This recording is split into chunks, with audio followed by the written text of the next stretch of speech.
Hare Krishna. Can you hear my voice? Am I audible? Okay, let's start. Namam Vishnu Padaya Krishna Preshtaya Bhutale Shrimate Bhakti Vedanta Swaminiti Namine. Namaste Saraswati Deve Gauravani Pracharine Nirvishesha Shunyavadi Paschatya Deshatarine. Jai Shri Krishna Chaitanya Prabhu Nityananda Shri Advaita Gadadhara Shivasadi Gaura Bhakta Vrinda. Hare Krishna, Krishna Krishna, Hare Hare. Hare Rama, Rama Rama, Hare Hare. Hare Krishna. So thank you all very much for joining today's session. We have been discussing from the fifth canto of Srimad Bhagavatam, the 18th chapter. So, even though we are discussing the theme on Vedic cosmology, we are at a stage where we are discussing the prayers offered by the residents of the various varshas of Jambudvipa. So, we are currently discussing the cosmology of the Jambudvipa, the centermost island of the Bhumandala, in which Meru Parvat is there, and in which we are also situated in Jambudvipa. So we are discussing its cosmology or topography. And in that, we understand that it is divided into 9 varshas, and each of these varshas um,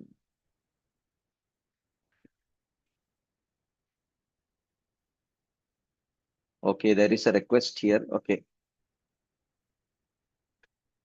There are many devotees who are having questions, many hands raised. So shall we follow the protocol? One question from one devotee at a time to give a chance to everyone. Yeah, that's a fair point. Yeah, also, yeah, we have to keep the questions short. Please keep the questions short. You know, if you can mentally rephrase your question so that it can be presented in a short and sweet way, that would save time for others actually. Generally, I don't push these kind of things because I prefer devotees, bring it out the way they want. But then because this has become a huge group now, every day we are having 100 devotees attending minimum live over the Zoom. So if you can mentally rephrase your question and clearly put it in very in a crisp way, it will definitely be helpful for others also. Anyways, so we are discussing the prayers offered by the residents of the various varshas of Jambudvipa. So can someone go to the chat box? I know some of you would have already done it. We have till now covered 6 varshas, or is it 7 varshas? 6 varshas. We have covered 6 varshas. Can you go to the chat box and then list down, the name of the varsha, the the main person who is uh, offering that prayer, and the form of the Lord to which the prayer is being offered. So the 6 varshas, preferably in order. If you remember, even if it is not in order, it's fine. So let's see who gets it. Your time starts now.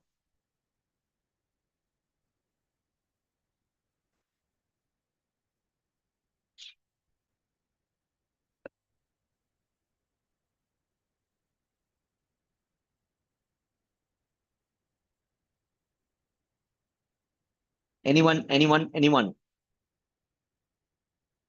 I am sorry. I am trying to stimulate your memory cells so early in the morning. But generally, early in the morning only, they are quite active. So anyone is going to do it?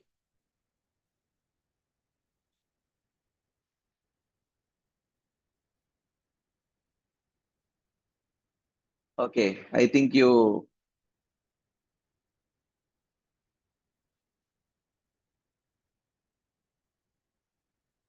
Okay, I think you got it from somewhere.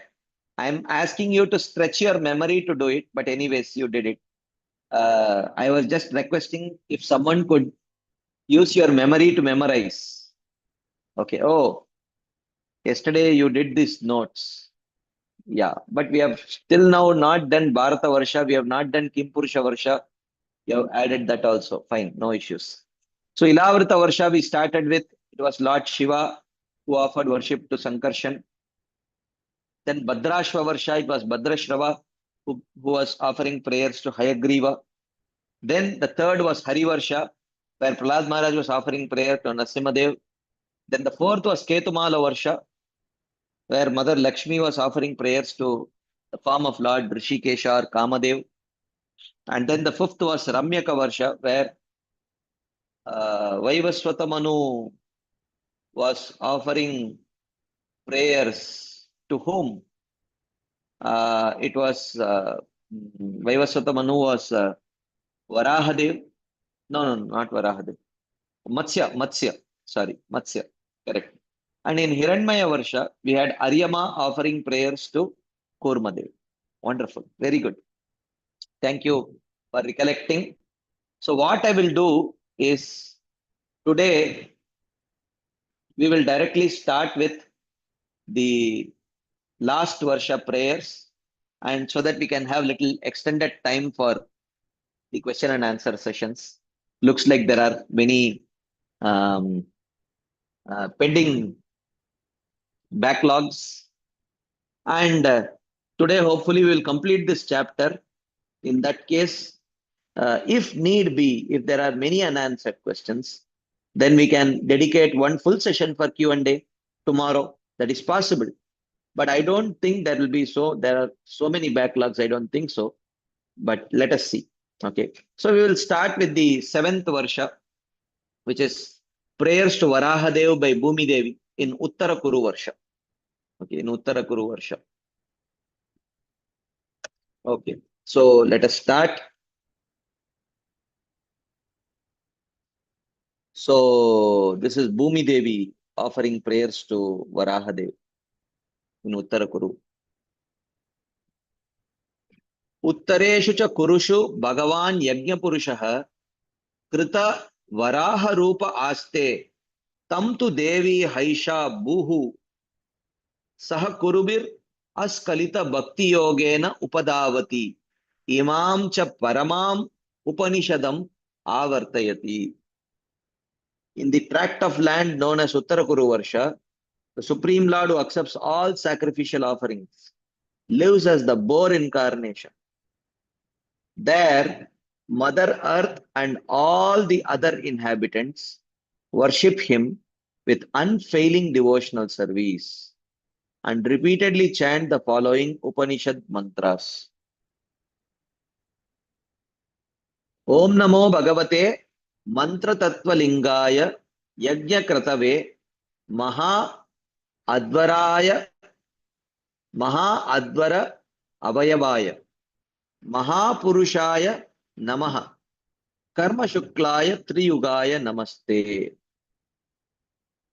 I offer respects to the Supreme Lord, known in the truth by mantras, who is the form of sacrifices with and without animals. If you remember the third canto description, he was mentioned to be Yajnamurti, the personified Yagyas, where different bodily limbs of Varahadev were representing different elements of the sacrifice.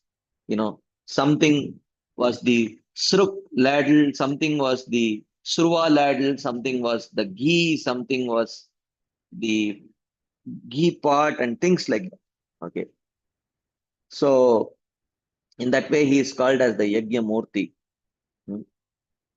Maha Advara Avayavaya, who is the limbs of great sacrifices. Mahapurushaya, who is the great Purusha. Karma Shuklaya, who has a form of Shuddha Sattva even in his actions. Triyugaya, and who appears in three yugas visibly. So in this way, Bhumi Devi offers prayers to Varahadev.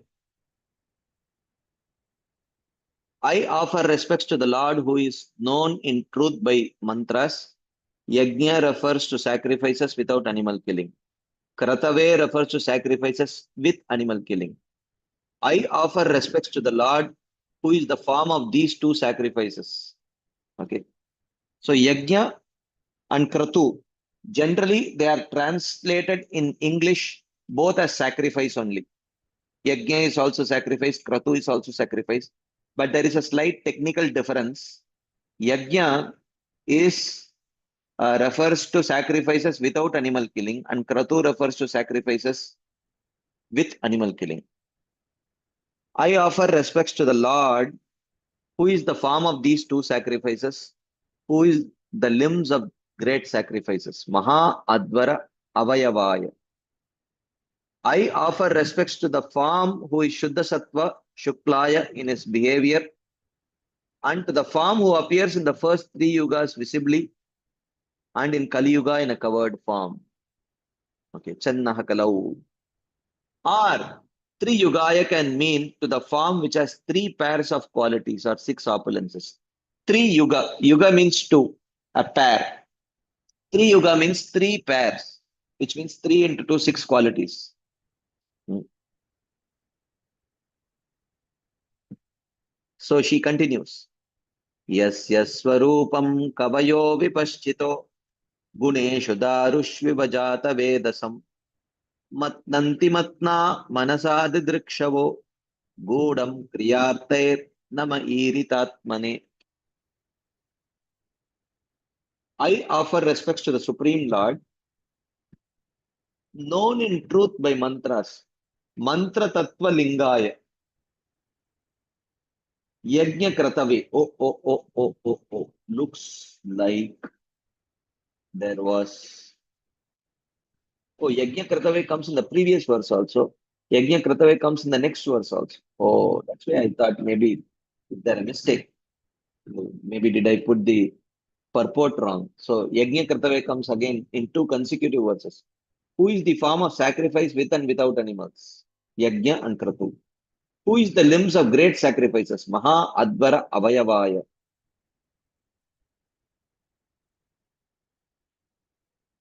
No, I think the translation is wrong. Translation is wrong. Okay, just give me a second. I apologize for this. Just give me just 1 second. I will just make the correction.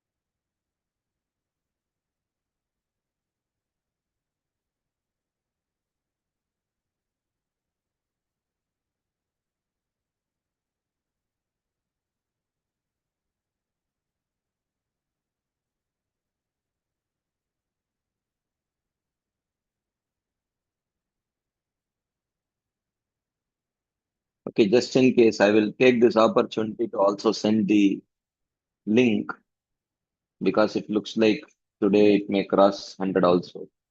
So that now that I have anyways.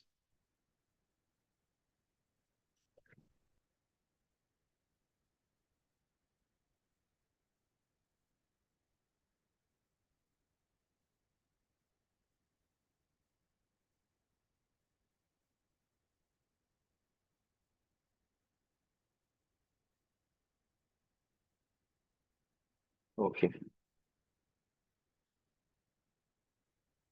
Yeah. So let us continue. I apologize for the break. Okay. So let us continue with this particular verse offered by Bhumi Devi to Varahadev.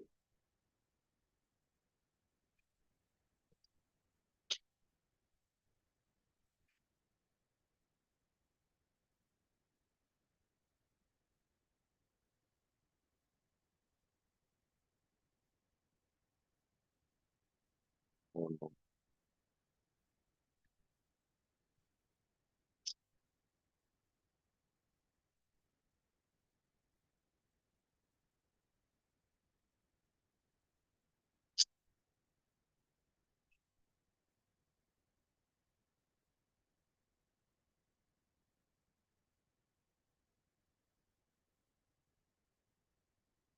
Just give me 1 second. There is something wrong.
I apologize. Just give me 1 second. I'm almost done.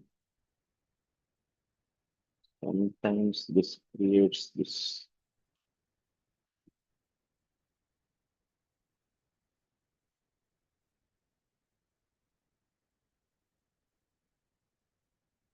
Okay.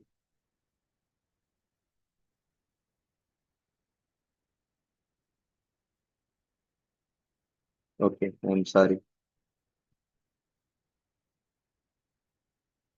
Okay. So Mother Bhumi Devi is offering a praise to Varahadev. That's what we have been seeing. Yasya Swarupam Kavayo Vipaschito Guneshu Daru Shivajata Vedasam Matnanti Matna Manasad Drikshavu Godam Kriyarte Nama Iritatmane. Just as a person churns fire from pieces of wood, learned persons and devotees, Kavayo Vipaschitaha, Didrikshavo, desiring to see you, Yasya Swarupam Matnanti, they make visible your form. Gudam Kriyartair, which is invisible, Gudam, by performing karma and accepting its results. Darushu iva jata vedasam matnanti matna, just as a person churns fire from pieces of wood.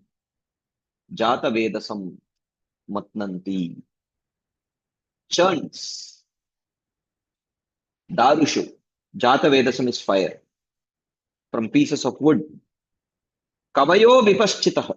Learned persons and devotees, didrikshavo, desiring to see you, yasya swarupam matnanti, they make visible your form, which is generally gudam, invisible.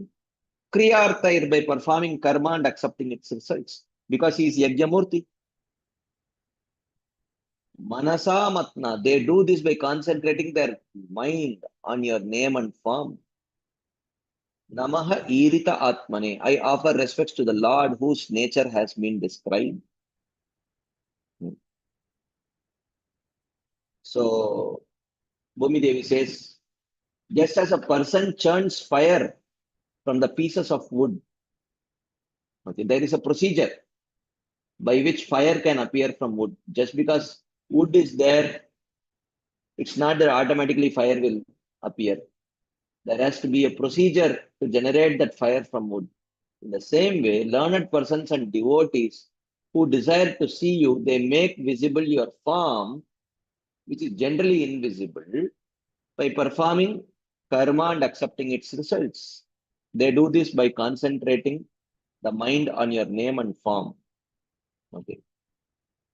So here in the commentary, Srila Vishwanath Chakravarti says, learned people and devotees by the mind, which is like a churning rod, desiring to see your form in your names, such as Krishna and Rama, and your blackish or green manifestations, make you appear. So the mind is compared to the churning rod. The mind is compared to the churning rod. And fire is the form of the Lord. Just as fire appears by repeated friction, they make you appear by repeatedly fixing your name and form in their mind. So the mind is the churning rod. Okay. And the form is the fire. And the procedure is chanting of the holy name. This form remains hidden by performing karma and enjoying its results, but can be seen by bhakti if it is not mixed with karma. So, if that bhakti is jnana karma, the anavrita bhakti.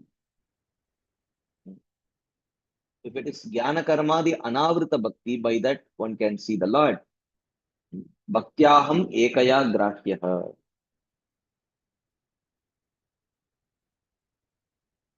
I offer respects to the Lord whose nature has been described, or to the Lord in whom there is effort for his form to manifest.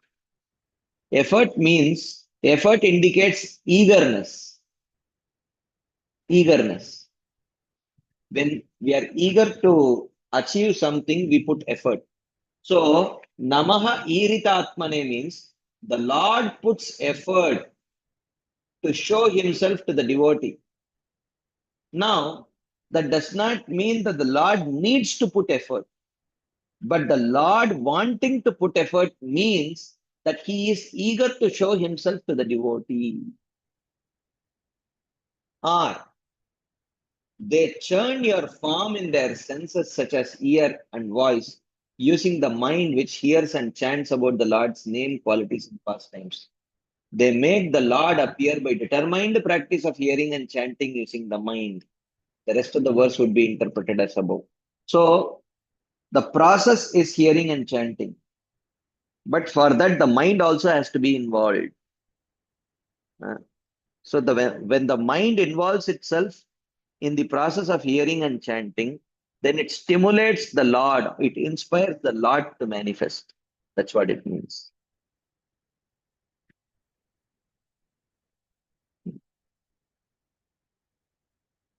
Then they continue. Mother Bhumi Devi continues. Dravya kriya hetu ayanesha kartribir maya gunairvastu nirikshitatmane anvikshayanga buddhibir nirasta maya krataye namo namaha. I offer respects to you, whose form is seen in truth by intelligence and great effort in the angas of bhakti, such as hearing and chanting. Anga atishaya atma buddhi bihi. By intelligence and great effort in the angas of bhakti, such as hearing and chanting. Okay. And anvikshaya. Anvikshaya means and by repeated contemplation of the mind and practices of hearing, chanting, and serving. So there has to be effort of engaging the senses in the angas of bhakti, and there has to be engagement of mind on the practices of hearing, chanting, and serving. Maya gunair and vikshaya, and there also has to be contemplation of the effects of Maya. How I have to be careful. Bhukta bhoga parityakta drishta dosha cha nityashah. Na ishvarasya ashubham datte sve mahimni stitasya cha. There has to be drishta dosha also. One has to see uh, what is pratikul for bhakti. What is anukul for bhakti? One has to meditate on that. What is pratikul for bhakti also? Maya gunair anvikshaya. Anga anvikshaya. One has to meditate on the limbs of bhakti. You know, while they are engaging in hearing and chanting, the mind also has to be involved. And one also has to utilize the mind to contemplate on the effects of Maya. One has to contemplate on the effects of the dravya, kriya, the sense objects, the senses, the sense devatas, time, and ahankar. One has to understand all of this. How the jiva is different from all these things, and how, even though the jiva is different from all these things, but these things can be engaged in the service of Krishna to establish the jiva in his constitutional position. One has to meditate on all of that. Nirasta Maya Kritaye Namo Namaha. I offer respects to you whose form is devoid of Maya, whose Akriti. Nirasta Maya Akritaye Namo Namaha. Nirasta means devoid of, freed from. Maya Akritaye, a form made of Maya. Shri Vishwanath Chakravarti says, it is possible to make you appear even though a person has gross and subtle material bodies. If one churns, one can see the Lord's form. That's what it means. Okay. Even though one may have gross body, that does not mean one cannot make the Lord appear. It is possible. I offer respects to you whose form is seen in truth by intelligence and great effort in the angas of bhakti, such as hearing and chanting, and by repeated contemplation of the mind on practices of hearing, chanting, and serving, along with the effects of Maya, the sense objects, the senses, sense devatas, the body, time, and ahankar. One has to meditate on all of that. Your form is spiritual. I offer respects to you whose form is devoid of Maya. Or I offer respects to you who make the devotee's form free of Maya. Nirasta Maya Akritaye Namo Namaha means you whose form is, whose Akriti is Nirasta Maya, who is free from Maya. This is one understanding. Another understanding is that Nirasta Maya Akritaye means by worship of this form of the Lord, the devotee becomes Nirasta Maya Akrita. His form becomes free of Maya, which means he gets a spiritual form. That's what it means. So Nirasta Maya Akritaye Namo Namaha means his form is free of Maya, or by worship of him, the devotees get a form which is free of Maya. It means both. Okay. Then next verse. Karoti Vishwastiti Samyamodayam Yasyepsitam Nepsitamikshituर्गुणैः Mayayatayo Brahmate Tadashrayam Gravno Namaste Gunakarma Sakshine. Ikshituhu, by your glance, Karoti Vishwastiti Samyama Udayam. You carry out creation, maintenance, and destruction of the universe. Of course, Karanodaka Sai Vishnu does, but because we understand that even though there are multiple forms of the Lord, but still Vaishnavism is monotheistic because it is one Lord who appears in multiple forms. So therefore, here Bhumi Devi is addressing Varahadev, even though in the form of Varahadev, he is not carrying out creation, maintenance, and destruction by glancing on Prakriti, but still because it is the same Lord. Keshavadrita Kurma Sharira, Keshavadrita Bhrigupati Rupa, Keshavadrita Narahari Rupa, Jai Jagadisha Hare. It is one Lord only. By your glance, you carry out creation, maintenance, and destruction of the universe. By Maya, through the agency of Maya, you don't directly do it. Though it is not desired by you, na ipsitam.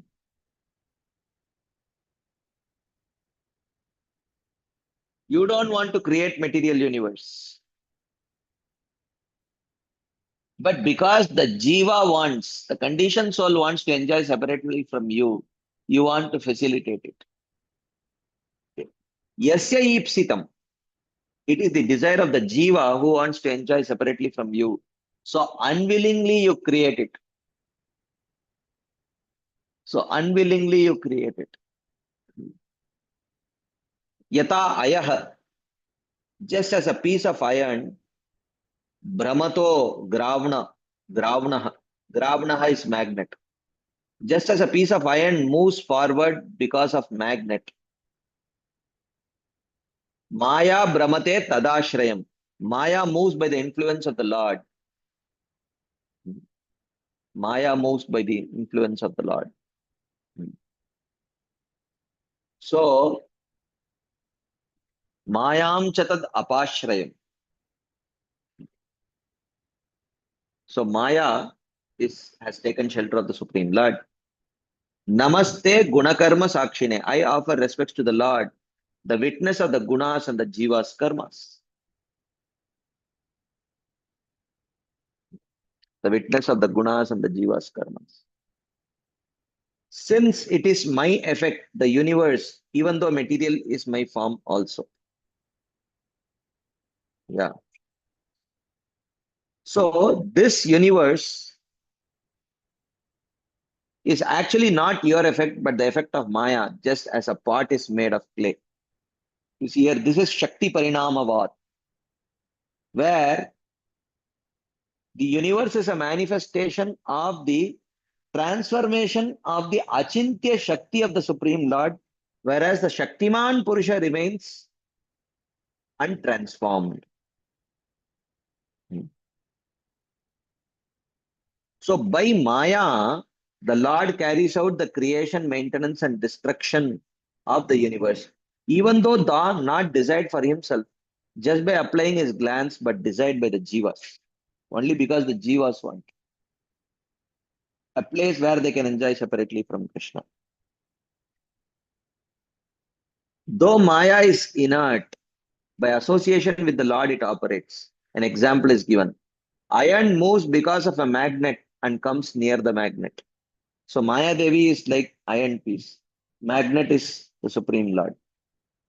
So just like the iron pieces move because of the influence of the magnet, similarly Maya operates by the influence of the Supreme Lord.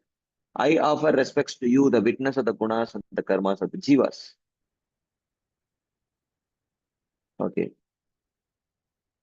Last um, last verse of this chapter.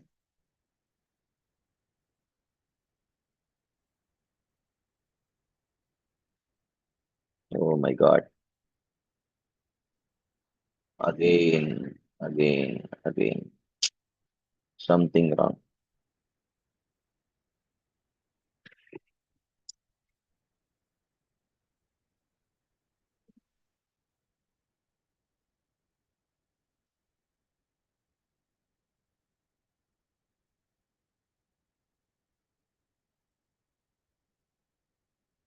I'm very sorry.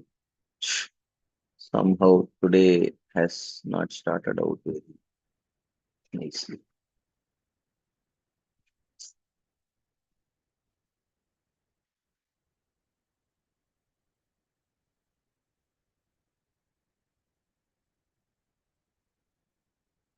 Very sorry. Okay.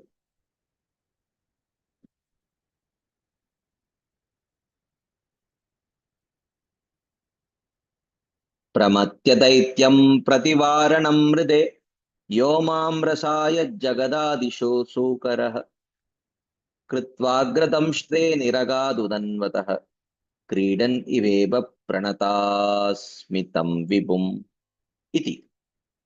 As the boar who is the cause of the universe, Jagadadi Sukarah, Pramatya Daityam Prativaranam Mride.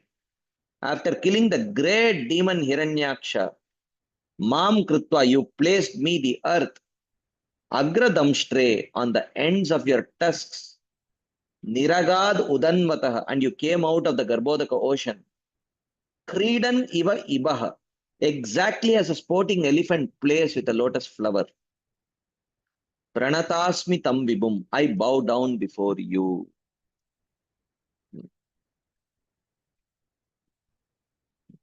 I bow down before you.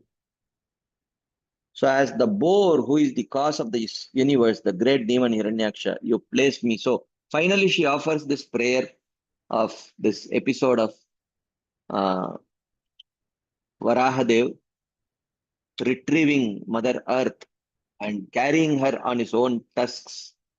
That episode after killing Hiranyaksha, that she is recollecting that.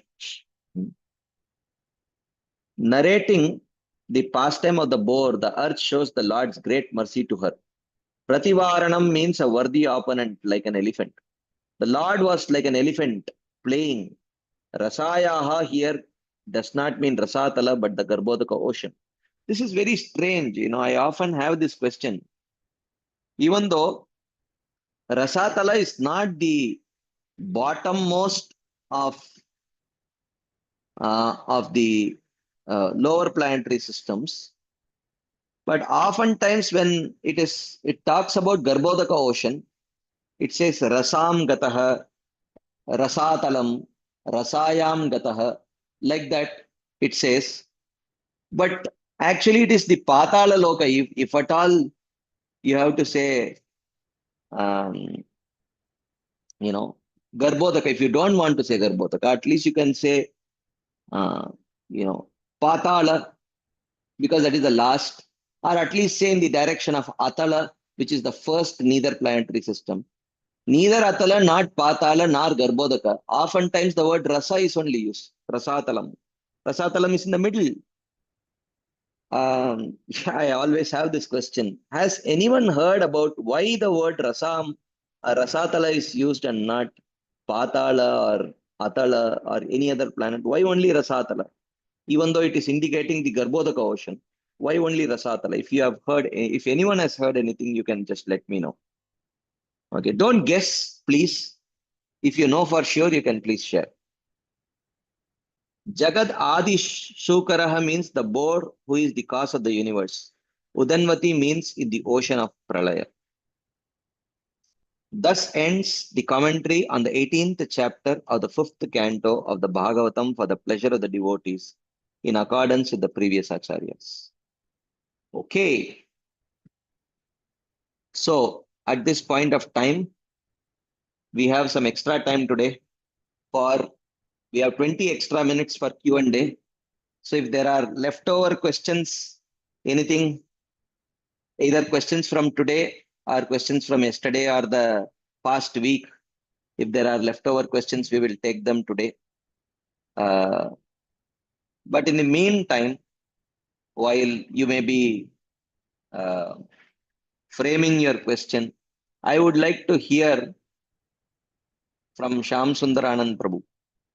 So Sham Sundaranand Prabhu, I have a question for you. I was just curious. This morning only I was thinking about it. Maybe you can share your thoughts on this. I was just thinking that Sham Sundaranand Prabhu was the first batch of Vidyapeeth when it was started in at GV. Uh, you know, I was fortunate enough to be one of the facilitators uh, in that Vidyapeeth, starting with the first batch. Was it 2014, Sham Sundaranand Prabhu? Yes, Prabhuji, it is like, yeah. Yeah, 2014-15, right? No, Like no, two no, no. years. I think it is from 13 to 15 because Okay. 2010 to 11 was our VTA. Uh, 11 to 12 is BT, and yeah, after that, 12 to 14, perhaps. Yeah, yeah, 12 to 14. Yeah. yeah. So, yeah, so I was just wondering, this batch spent like 2 years fully dedicated to studying the whole of Bhagavatam and the whole of Chaitanya Charitamrita. And I think you also did like what, Bhakti Shastri, some of the sections of Bhakti Shastri also you did, Some sections. I mean, some sections. we completed Bhakti Shastri before this Yeah, only during yeah. our BT. Hmm, Uh, hmm, hmm, we had our exams during this Vidyapeeth time, hmm, Bhakti hmm, Shastri exam. hmm. So then this is like Vidyapeeth anyway, you know. Yeah, yeah. In that you have taken for us. the auxiliary courses also, which the other uh, batches Bhakti Rasam Sindhu I took. didn't have. Bhakti Rasamrita Yeah, Sindhu you took, and then teachings of Lord Chaitanya someone else took. So yeah. like that, there were few things which Auxiliary they have, courses. yeah, which they have Yeah, omitted in the next batches. Yeah, yeah. So yeah. I just wanted to ask you, just I was just thinking about it this morning, so I thought I will ask you. Um, like you did 2 years of dedicated study of Mm-hmm. Srimad Bhagavatam, and Mm. it's a whole different experience, Yeah, living with your friends and every day studying for the exams and writing exams, attending classes, and then doing some services. yeah. That definitely is, I'm sure, very memorable period of your life. Um, but this is what is the difference between what you got in Vidyapeeth and what has inspired you to again um, join the morning Bhagavatam session? Do you see any difference in the approach? And is there something else that you are getting, which I won't say you did not get in Vidyapeeth, but is there any difference? Would you like to share something? What is the Uh, difference? Because the I first have I had the would first fortune to yeah. I have had the fortune to have your association during Vidyapeeth also, and also during this online session. So I would like to hear from you. I was just curious. So I thought today we have some extra time. So I thought I will hear from you. Uh, And to be very frank, I personally feel very honored to be in this forum, um, without any uh, anything, um, just without any reservations, I could say. I would rather say that the commonality aspect was Srimad Bhagavatam, which my authorities at that time have encouraged as me specifically to read Bhagavatam. Mm, So that seed for the taste for Bhagavatam was given during that Vidyapit time. And mm, while when you study all day, it's not always so-called quote unquote reliable at that time. At that time, mm, mm, so because day in and day out, you do only one thing. mm, And then you have your pressure of exam also on the next day. So mm, so that was that thing. But I am grateful. Looking back, I felt very grateful for those 2 years of dedicated. Actually, I would say that actually it has changed my whole life. Today, mm, if I have to say anything on Bhagavatam, I would never have studied Bhagavatam in my whole life like that if I would have mm. not been given that opportunity. Now, Ah, coming to this, how the why I have come to here is my experience with you then. So during the Vidyapit days, I had the privilege of hearing from you. So especially my even today, I fondly and cherish this memory of hearing that Rahugana section, the conventional reality versus the absolute reality. So this section was the most inspired thing, and then we had another sections. I think you started with our creation section. yeah, second So canto. second canto, and then further also third canto creation was there. You used to make that flow charts regarding that how Mahavishnu creates, how the all the elemental creations they come. So this Mm-hmm. actually has was very interesting and inspiring for me. So I always look to have teachers like I mean I always look to have teachers like you, and if I could be specific, I would want to hear from you. And then when I heard that you are taking Bhagavatam, Pavana Gauranga Prabhu said to me, and my wife was also attending. So I just joined, and then the difference. What I feel here, I see is your style of preaching. I don't see so much difference then and now. But then the only difference I have here is, or there could be many, but striking difference is that I can hear you with that whatever I liked all every session.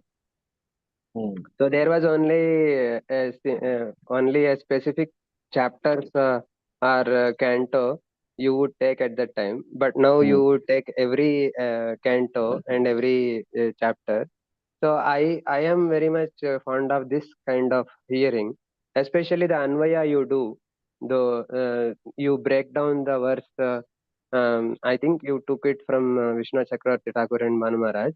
So, but Mm. this is, and also it is not only that, it also helps us to understand deeply, and more importantly, the difference I feel is where you have the privilege of asking question and you don't rush. So Mm. you want to make the concept understood. Mm. When you are in Vidyapit, you don't have that privilege often, but more often than not, all the speakers, when we ask pertinent questions, they would clarify at that time also. But then Mm. here there is no rush to complete a syllabus. Mm. So that is the striking point where you can actually be free to ask the question and clarify that before you move ahead. I Mm. am not sure how much how much I am making use of it as the best opportunity. But then whoever are getting this opportunity, this is the best thing, because you Mm. don't have and you also mentioned very upfront that we don't have to rush, and I am here to clarify all the things. Even today morning also, you would dedicate the whole session for question and answers. Such kind of things are there.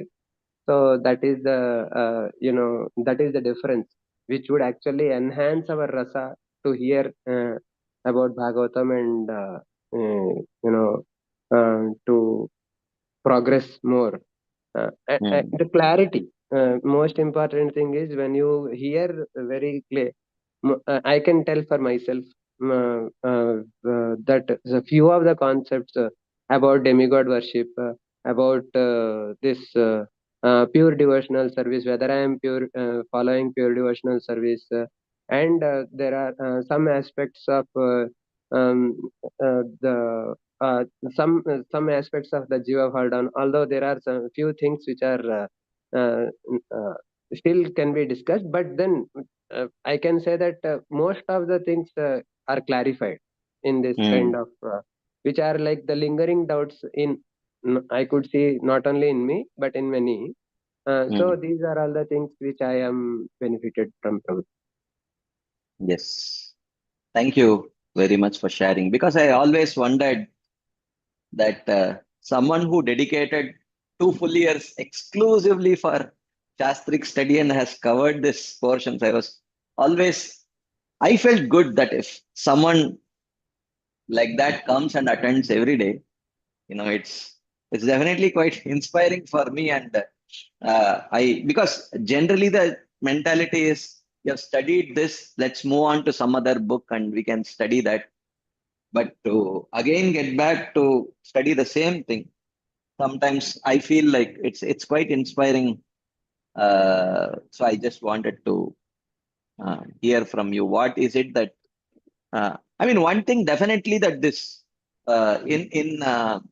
in Vidyapit type of this thing, there is a need for those kind of things also, because people generally don't have unlimited time.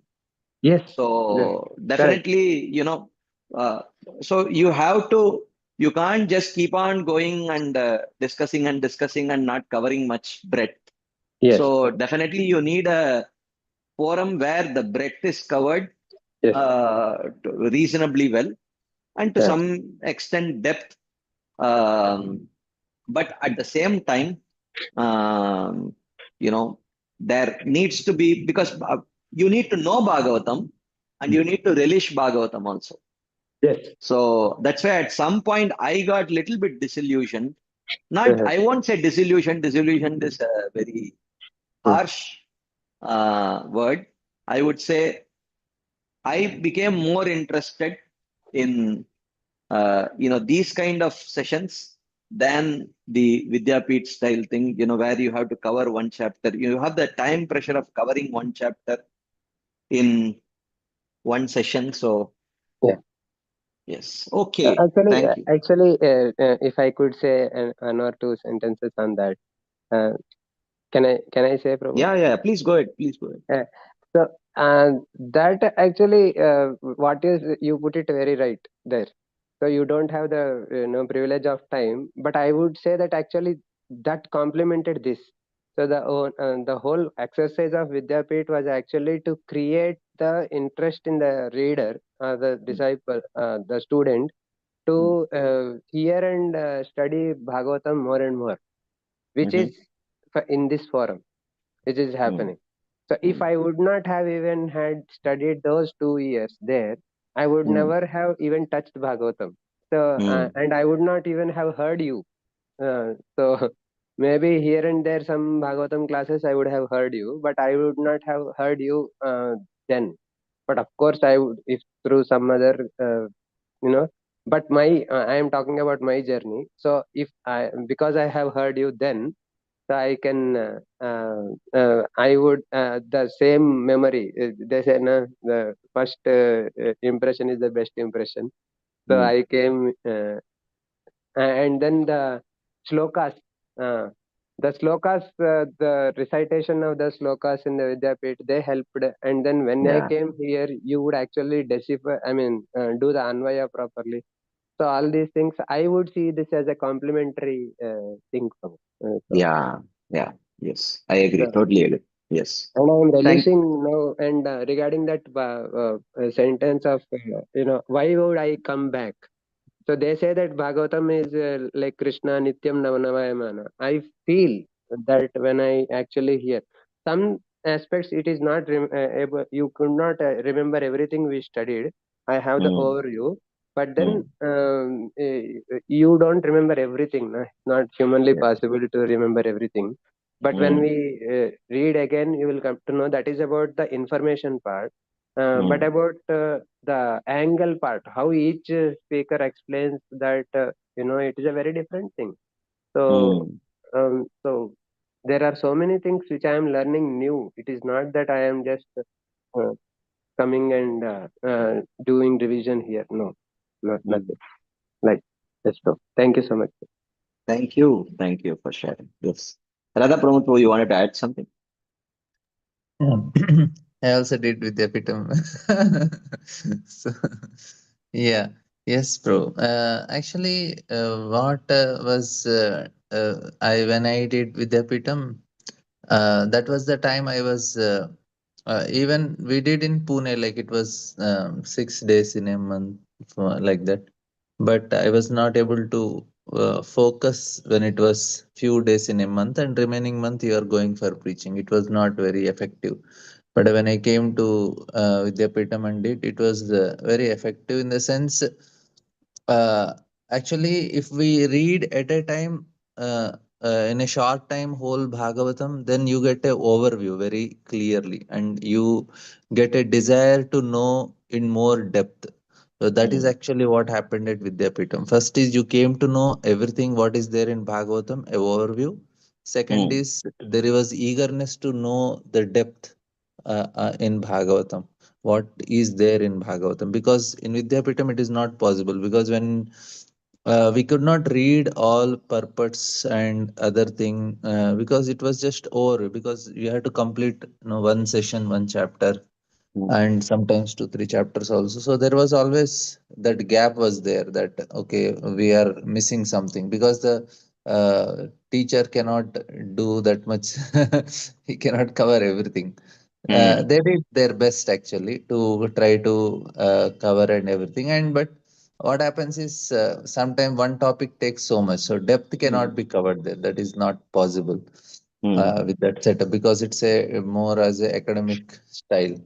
And mm, then this way now here we are knowing the depth of Bhagavatam. We are able to very meticulously trying to understand at least one commentary we are hearing, so that gives so much confidence. So Vidyapeetham gave the interest, but the confidence in that I can tell that I know something on Bhagavatam. That is not possible.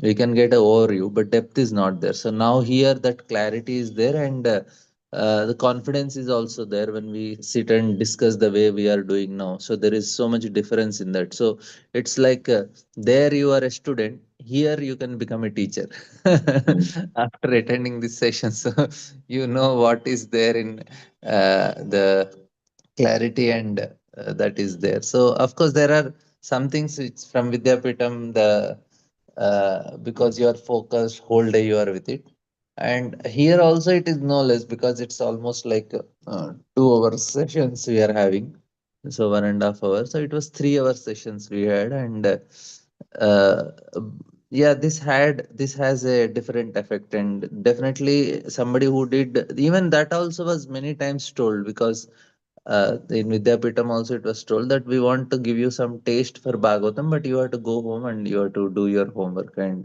And this is a where everybody should, after Vidyapitam, they should sit like this and again discuss. Otherwise, it is not possible to learn it. Yeah, this is a very special thing, bro. Thank you very Thanks. much. Thanks.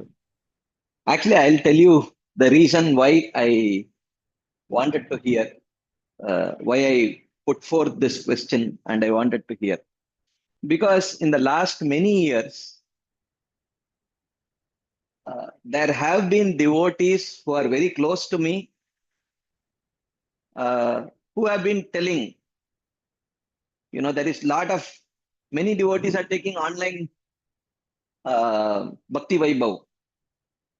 You know, why don't you take? Why don't you take? You had been taking before. Why don't you take? Why you are focusing only on small group of people here? Why don't you open up? And actually, MIHE and VIHE and there had been invites, or the ISKCON Bhagavat Mahavidyalaya, they had been inviting, why don't you take, why don't you take, why don't you take, like that. And there had been my own friends who had been pushing me, hey, why don't you do Bhakti, why don't you teach Bhakti Vaibhav? And I had been doing it for since, like, you can say 2012 till almost like 17, 18, for 6, 7 years, I did it. And somehow I thought, okay, this kind of thing is over for me. I wish to focus on doing this. But still, time and again, people would come and tell, and I was wondering, is this Krishna testing me, or is it Krishna indicating to me that I should go in that direction? I was not getting clarity. you know from In one sense, I was very clear that this is what I wanted to do because this is what gave me nourishment. But then I was wondering why time and again, every once in a while, someone is coming and telling, hey, you know what? This online Bhakti Vaibhav, so many devotees are attending, so many new devotees. Why you are focusing only on this very small group? Why not, if you cover Bhakti Vaibhav in 2 years, every 2 years you will get 100, 200 different devotees. So why don't you do it? Somehow I was wondering, is this Krishna testing me, or is this Krishna giving me indication that I should move in that direction? So somehow this morning, this thought was overwhelming me a lot. So I was thinking, immediately I was thinking of Shyam Sundaranand Prabhu. I thought I will ask him personally. But somehow the chapter got over and we had some time. So I wanted to just ask him. Yes, Radha Pramod. Actually, there is so much difference and so much need also. What I tell you is like, say there are so many people who are preachers, bro. So Bhakti Vaibhav is a little bit teaching and preaching both, but there are very few devotees who are able to give shelter and hold on to devotees for a long time. So this is not actually what is happening. What is needed is somebody who is helping me to sit and read every day, and especially for senior devotees, they need somebody of who is at least understanding things in a much more clear way, and helping them to sit and read Bhagavatam. Like even big counselors who are attending these sessions, they want somebody to help them read and understand. So that is actually to hold on a long, like say I take class, and then new people come and then they go, and I bring new people and then they go.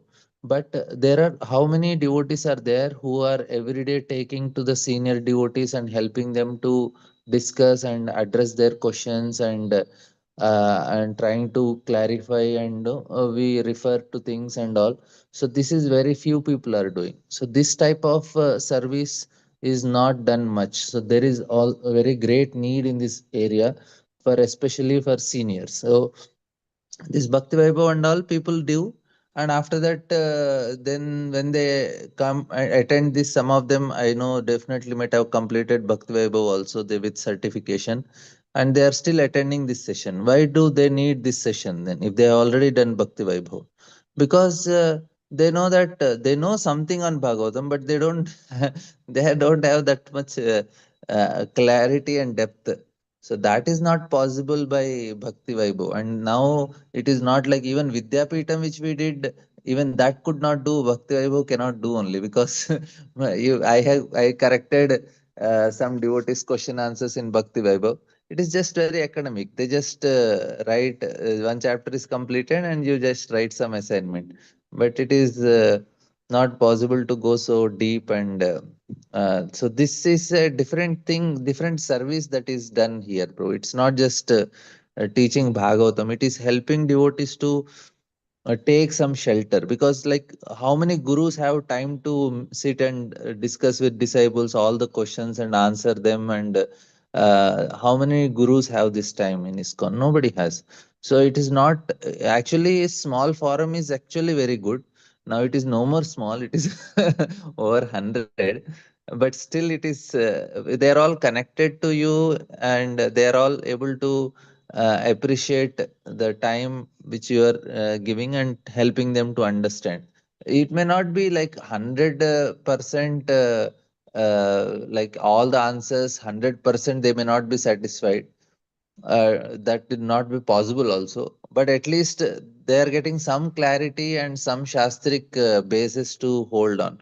So this is completely different service, bro. It's not Bhakti Vaibhav and all. Even if you are doing Bhakti Vaibhav, this should be continue only. This is something different service. Like say I am attending, or so many counselors are attending there. We all need some somewhere we can hold on and tell, okay, we have everyday hearing Bhagavatam. Like every day new speakers speaking, and everybody gives their own analysis and go away. But teaching, it should be only one guru. We should have one person whom we hear regularly for quite long time, to get a very clear idea. After that, when you hear from new people, then on this basis only we hear. Now whatever we are hearing, it should be based on this teaching. We hear other speakers, then only it becomes easy. So this is what Bhakti Jnanam is. First you hear from one speaker for a long time, get a thorough understanding, then when you hear, you will not have any confusion. So initially you can hear everyone, select one, hear for long time and go for one. So this is actually what is happening here. So now when I hear also from others, this is the basis on which we hear. Like NOD is the on which we hear other books, other literature. That's actually what is happening here. So your teaching is also based on NOD only. So it becomes very clear for us how we have to look at the scriptures and also this entirely different service, bro. It's not about Bhakti Vaibhav and everything. It is something like helping devotees to take shelter and move ahead, and support system. This is actually something which is very less, very few devotees are doing. And after we do with being with you, I also started doing the same thing. Now I am preacher and teacher both, but I understood that I should not go for new and new. I should support the devotees who are already there. So that is making a difference, because other devotees, other preachers, they are asking me, Prabhuji, can you do this?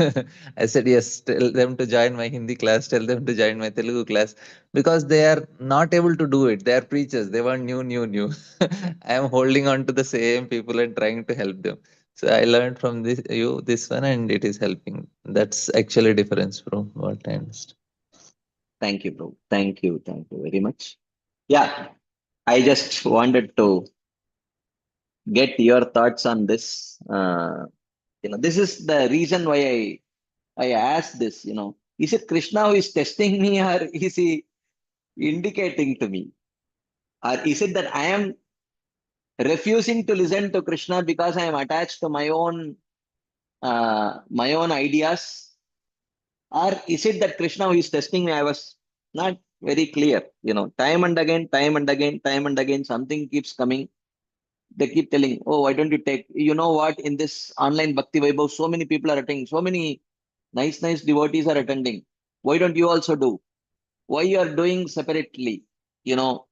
Why don't you be affiliated? Why don't your classes be affiliated to, either GEV or, Chopati, official courses, like Bhakti Vaibhav, certificate courses? Why don't you offer? I was thinking, is it Krishna who is testing me? Or is he indicating to me? I was confused thoroughly. So I just wanted some clarity, and who can clarify Krishna's desire than the devotees themselves? So, yeah. Anyways, okay, enough. Thank you. Enough of my own uh, mental ramblings. Let us move on. Yeah, any quick discussion points, comments, questions on whatever we have discussed? We still have time. I'm surprised. We still have about 20 minutes time. So any quick questions based on whatever we discussed today or whatever we discussed the last few days, we can take it right now. Okay. And there's something in the chat box. Let me check. So how should I understand the Lord as Kratave? So Kratave means, I mean, that the third canto describes, that Kratu is with animal sacrifice or without animal sacrifice. What is it? I don't remember. Anyways, so how we should understand? We understand that everything that, even though through the sacrifices we are worshipping the Supreme Lord, but everything that you need for the sacrifice also comes from the Supreme Lord only. So this meditation helps. The third canto describes various limbs of Varahadev's body, indicating various aspects of the yajna, like that. Okay. Maya functions under the supervision of the Lord. Does she have any independence at all? No, she does not, and she does not want also. So she works strictly under the empowerment and guidance of the Supreme Personality of Godhead. Okay. Mm, okay. Uh, okay. Okay. Uh,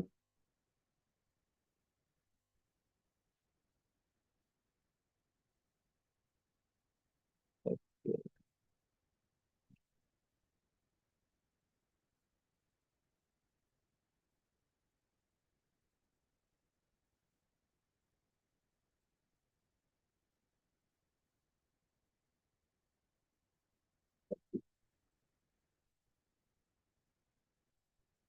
How to understand animal sacrifice being accepted by the Lord? I mean, it is bona fide animal sacrifice, which is not animal sacrifice for eating the meat or anything of that sort. These are bona fide animal sacrifice as sanctioned by the scriptures, and those animals get a new body, fresh new body. Okay, so that animal sacrifice is like a litmus test whether the sacrifice has been successful or not, like that. Yes. Okay. Shivakumar Prabhu said there are a lot of backlogs, but interestingly, he has not raised his hands up. So I don't know why. Okay, Mother Gail. Hare Krishna Prabhu. Yeah, I just Yeah. want to revisit that analogy of, how you can get fire out of wood by the proper process. And we said that the we use the mind to like kind of churn that. That's the application of the mind, right? Mm-hmm. Mm-hmm. And the fire is Krishna, no? Yeah. And so, in that analogy, what would be the wood? Or maybe Okay. our heart or something? Okay. So for this, you need to know how exactly fire is generated from wood. There is I think in one of the previous cantos, a similar analogy came, and there was an explanation of how fire is generated from the wood. Okay, there is a kindling wood also that is there. It is, and there is a mantra also that is there. So it is not merely friction. I think there is a wood up, there is a wood down, and then there is a kindling wood or something like that. It's an ancient traditional process. I am not very aware of it, and I don't exactly remember the analogy also. But the essence is that uh, just like there is a procedure, it's not like automatically with the wood. When the wood is there, it is not that automatically, even though fire is there within the wood, but but fire does not automatically manifest. There is a proper procedure for it. Similarly, even though the Lord is there, but for the Lord to manifest, there is a proper procedure, and that procedure involves not just engaging your senses in the in hearing, chanting, etc., but elevating it to the level of mind where the mind becomes absorbed in these things. So uh, rather than being on the level of in the 12th chapter of Bhagavad Gita, Krishna gives various levels. He starts with Mayyeva Mana Adatsva. Mayyeva Mana Adatsva means the mind should naturally flow towards Krishna. And then he says, Mayi Buddhim Niveshaya. If your mind is spontaneous, but sometimes goes here and there, then utilize the intelligence to bring your mind. And then someone may say, oh, even that is difficult. He says, uh, uh, uh, then you practice to engage your mind. Whenever it goes away, practice to pull it back and engage it in Krishna. So the first three levels that Krishna talks about, Smaranatmika Bhakti, Smaranatmika Bhakti, Mananatmika Bhakti, and Abhyasa Rupa Bhakti is all on the level of mind. And then comes engagement of senses. If you cannot engage your mind, it's okay, at least engage your senses. Like that. So engagement of the senses is fairly easy, but it is a preliminary form of worship. And A mechanical more also. and little yeah, it's mechanical. But when the mind gets involved, that's when mind is the seat of emotions. Then there is emotional investment in the object of our love.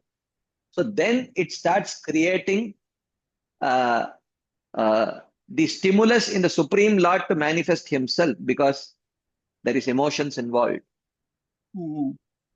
So exactly the fire analogy, I will have to get back to that to decode, what is the exact uh, means by which fire is generated through the rubbing. There is a kindling stick, and I don't exactly recollect that analogy and the procedure also. I always thought that, because we always growing up, we always hear if you just rub two sticks together long enough, fire will come. But maybe it's more than that. I don't know. Yeah, it's much more than that. Yeah. Mm-hmm. Yeah, just one other thing is, with these personalities of the various varshas Mm-hmm. offering prayers to is it the worshipable deity or the presiding deity of each varsha? I don't know. The And worshipable what's the deity. Yeah. worshipable deity of each varsha?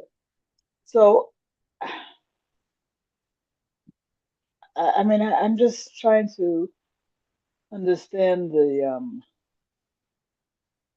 each Varsha has a worshipable deity. I mean, is there any kind of link between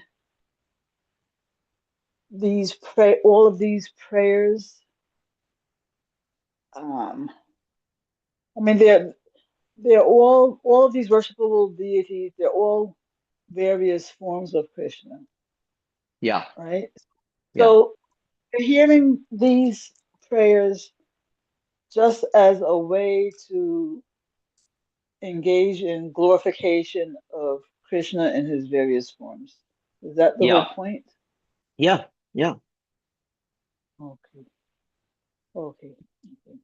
And I can't help but kind of put my 2 cents in this, you know, this discussion we were having earlier.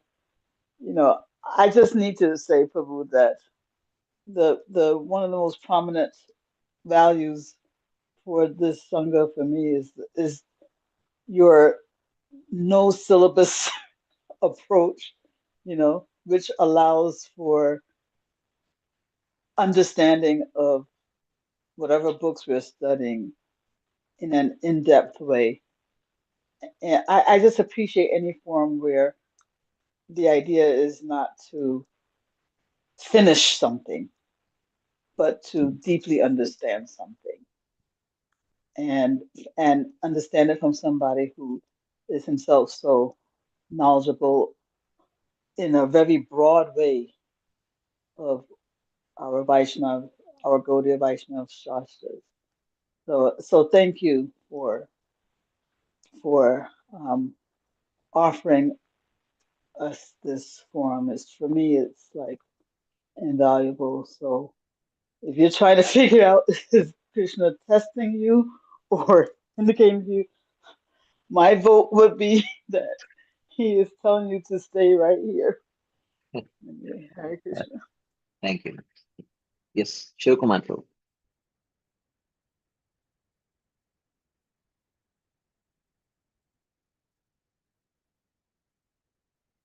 Shivakumar Prabhu. Sorry, Prabhu. Hare Krishna, Prabhu. Dhanavad pranams, Prabhu. No, Prabhu. So, yeah, Prabhu. I think one of the things that I find it difficult, Prabhu, is when the context changes, somehow I lose the motivation to ask the question, Prabhu. Like yesterday, I had some questions, somehow I missed out to make a note of it. But day before yesterday, I had some question, Prabhu. But anyway, today again, I think the context is totally switched now. Yeah, see, I agree with the point. I agree with the point. But we cannot see, we will have to do some balancing act.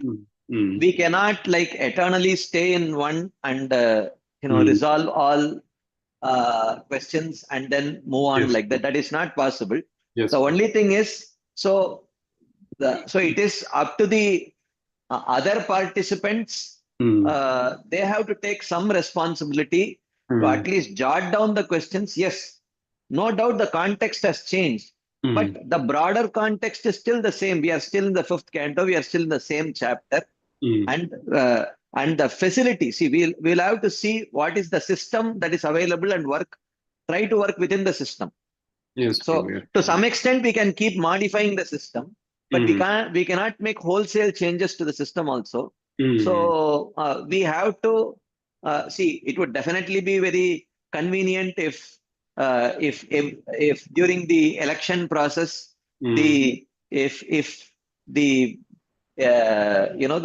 if everyone if they come to individual house and take the vote, rather than one person rather than all people going to the voting booth, it will be convenient for everyone. If you come to home, okay, I just have to click and it will be convenient, but that is not the system. So we will have to kind of adjust and see what can be done. So here we have a forum where there is an opportunity to churn and discuss, but we will have to see. But the one disadvantage is that yes, the context may move on. But for that we have a system that okay, once a chapter is over, still within the context. It's not that we have moved on to a next canto or something. We are still in the same chapter. Okay. So we can at least take that responsibility of jotting down the questions, so that at least when the chapter is over, when we are willing to dedicate one full session just for Q&A and discussion. Yes. So we cannot say that okay, there are some questions, and the next day we cannot start the session with Q&A, because there are devotees who may sometimes skip the Q&A session and attend they have only 1 hour which they have. Yes, They Prabhu. come here Bhagavatam, and after that session is over, they'll have to leave. So Yes. we cannot disappoint them also, that you start the session only with Q&A and wait till the last question is addressed and then start with the discussion. That would become too haphazard. Yes, There has to be some kind of form to the session. You Yes. cannot make it completely formless, impersonal Brahmajyoti also. So we don't know what is going to happen today. Everyone is scratching their head. Is it going to be a Q&A? Is it going to be something? It cannot be completely that also. We cannot make it like that. So, so there has to be some onus on the other participants, where at least, yes, the context may have moved, but at least we are still within the broader context of the same chapter. And if those questions are not addressed in that particular session, then we still have an opportunity. Like today, we had an opportunity. We had extra time. Not that many questions also were there. And we have not significantly moved on from the context. We are just 1 or 2 days, removed from that discussion. So, yeah. I think we have to have some balancing act. Otherwise, it will become too formless. Yes, Prabhu. Yes, Prabhu. No, I got it, Prabhu. I am saying, Prabhu, just to clarify, I'm not saying even from the perspective of the person who is raising the question, Prabhu, to get the best of this thing. I mean, I understand the constraints, Prabhu. Completely understand the constraints that especially 100 participants coming in, it's not a joke. But I'm saying even for the benefit of the group as a group, Prabhu, for the speaker to give the best answer, for other participants to kind of relish the churning, I am thinking when we stick to the context, I see the outcome seems to be the best, Prabhu. So in that perspective, I agree. That's why I said we have to balance. That's why I am saying that we have to balance, because we have 1.5 hours time in the morning, and then we will have to see. That's why we are exclusively dedicating half an hour every single day exclusively for questions from that particular day's context. Yes, Prabhu. So now, if 1 hour is dedicated, it would be even better. But we have a constraint. We have to work within the constraint. Yes, We Prabhu. cannot completely, we cannot completely make it fluid. Yes, Prabhu. Yes. know. Yes, Prabhu. We'll I'll go try to- our best. We'll try our best. At least those devotees then, ensure that, because most of the questions which come are detailed questions, question related to some detail which need just half a minute, 1 minute to answer. There are some in-depth questions come only 2 or 3. And it is rarely, it's not that every day you have a huge backlog of questions which are unanswered. Mostly most of the days it is addressed. Some of the days you may have some backlogs. And I think we can recreate the context. It's not a big deal. As long as if the question is burning enough in someone, then they can jot it down and write, and it is not a big deal. We can always recreate the context, because the discussion happened only the previous day or 2 days before. It's not very difficult to recreate the context. In a few minutes, we can recreate the context and address the question also. That's not a problem. Yes, Prabhu. Yes, Prabhu. So I'll go with one question, Prabhu. Today, one important question from today's discussion itself. Thank you, Prabhu, for opening up. Although it was quite unexpected, I think it's still very important thing that you opened up with Shyam Sundaranand Prabhu and Radha Pramod Prabhu. And I just wanted to thank Radha Pramod Prabhu personally, because I think I had whatever he spoke, I had in mind, and I could not articulate it so far as to what these sessions are, how I feel about it. I think somehow Radha Pramod Prabhu brought out nicely what I had in mind. So on that front, Prabhu, one question I wanted to ask. Um, in Vedic tradition, Prabhu, when somebody approaches a guru for Vedic study, uh, the guru takes care of both the imparting the knowledge to the disciples who approach him. Also, he handholds in applying the knowledge in their life. Is what my understanding. Prabhu, correct me if I'm not wrong. If I'm wrong, Yeah. I Yeah, actually, it was not completely one guru's role. The guru had his other senior students who would do 90% of the job. The fine-tuning job was often done by the guru. Okay. So it's not like one guru teaching every single student, hand-holding every single student. It was never that way. It was most of the learning of the students was through the senior students only. And only the fine tuning was done by the by that one guru, by that main guru. So so it's not like uh, everything. So otherwise, people create this feeling that, oh, things are not same within ISKCON. In the traditional Vedic system, the one guru would personally take care of all the disciples.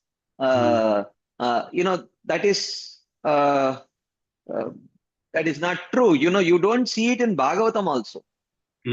Like how much time did Narada Muni spend with Prachina Barihishad? How much time did he spend with Dhruva Maharaj? How much time did he spend with Mrigari? How much time did he spend with Vyasadev?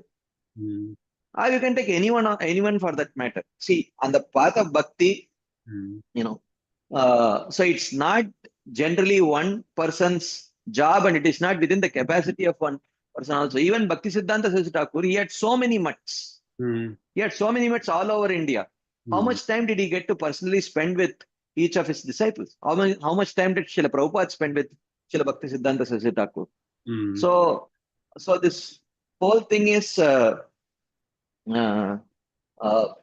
it is not one person's job. It is a community. Just like they say, it takes a family to raise a child, or it takes a village to raise a child, actually. So similarly, the spiritual growth of a particular disciple is fully on the guru, but the guru is represented not by his mere physical presence, but by the other support systems that he has created. They all act to actually contribute to the growth of the disciple. It's not just the guru himself. So that's a very oftentimes that is presented like that to make one feel that we are very unfortunate. We are nowadays these things did not happen, as if in the previous days they happened like that. But that's a misrepresentation. It is not like that. Okay. So also, Prabhu, can we understand that it's the individual's preference of how many disciples he wants to accept and how he wants to go about this whole process also is dependent on. Yeah. So you do see in the modern times also, you do see there are two types of very successful teachers. Okay, in the outside world, I'm not talking about spiritual teachers. I'm talking about material academic teachers. Okay, there are people who accept limited number of students, give personal attention, and make them into extraordinary performers. And there are other teachers who are capable of, who dedicate time to train similar teachers and create a system where more and more, so they don't want to be the only teacher and everyone else becomes their student and they keep getting limited number of students. But there are people who are capable of training further teachers so that more and more people can get that opportunity. So yeah, there are systems are different. And even in those systems where you have one guru accepting limited number of disciples, even in that, if you go into it and understand, there would be a significant role of the senior disciples in grooming of the junior disciples. It is not that everything is personally done by that guru alone. It is never like that. It has never been like that in the Vedic system also. It's a very serious misrepresentation of the Vedic system. It was never like that. Actually, it is much more, it was, deputed to um, the senior students than what we see in today's day and age also, actually. Okay. Thank you so much, Prabhu. These discussions actually clarify many things for me that I had in mind for quite some time as to how I want to kind of approach this process in future, Prabhu. Thank you so much. Hare Krishna. Thank you. Okay, so thank you all very much for your patient listening, and I apologize for the tangential discussion. If I have upset anyone, you all came to hear Srimad Bhagavatam, and I'm sorry for disappointing you. I needed some clarity, and who else can I go and approach? I utilized the opportunity that at one point, at one place, so many people came. So I utilized this opportunity to get your verdict on, my confusion. So I wanted some clarity for my confusion, so I had to ask you. Anyways, so thank you all very much. Srila Prabhupada ki jai, Srila Vishwanath Chakravarti Thakur Pad ki jai, Srimad Bhagavatam ki jai. Hare Krishna.